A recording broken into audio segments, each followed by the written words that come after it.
Today we talked about how you would get elected to become a president. So we went through just a few of the steps, and we haven't finished yet. So anyway, the first step was the candidate, whoever's interested in becoming president, has to travel the country to discuss things that are important on people's minds. And the list that you guys came up with, there was just a great list. So we talked about employment, which is a fancy word for jobs.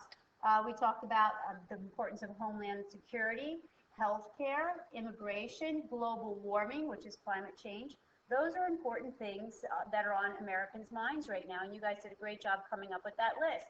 So the candidate has to travel the country, and I'm just going to put a little plane here just to remind you, the very first thing you have to do is travel the country to discuss these things with people.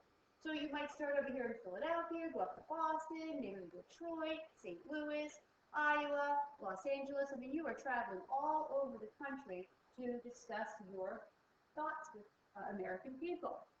The second thing that we talked about was that you have to gather a staff. And you can't do this all by yourself. So you hire a staff, and somebody's going to do some researching of topics. For example, maybe employment rate. Maybe you'll find out that some states, let's just throw Arkansas out there, and maybe Arkansas has a very low employment rate. So you need to do some research, or your staff member will, and let you know, hey, we've got a lot of people without jobs. We need to do something about it.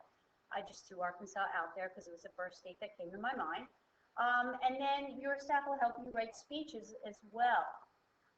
The next thing you have to do is you're going to have to raise money, because I'm not sure how you're going to travel the country without having a lot of money. So you have to travel the country, you have hotels, you have food to pay for, you have to pay for TV ads, and then of course you have to pay your staff for helping you out, because if you don't pay them, they're probably not going to want to work for you. The next thing that you're going to do, well, the fourth thing is you have to actually formally declare that you are running for president, or at least to be a candidate for your particular party. And then after that, you're going to start taking you're going to start taking part in primaries. And you're going to hope to do well. And each state has a primary. Our primary, Pennsylvania, happens to be in May.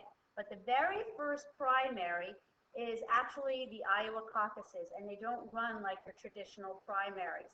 And New Hampshire, which will be next week, February 9th, will be the second primary. But take a look at our slideshow on how the Iowa caucuses actually work. It's kind of incredible to see how the Republican side does it and how the Democratic side does it as well.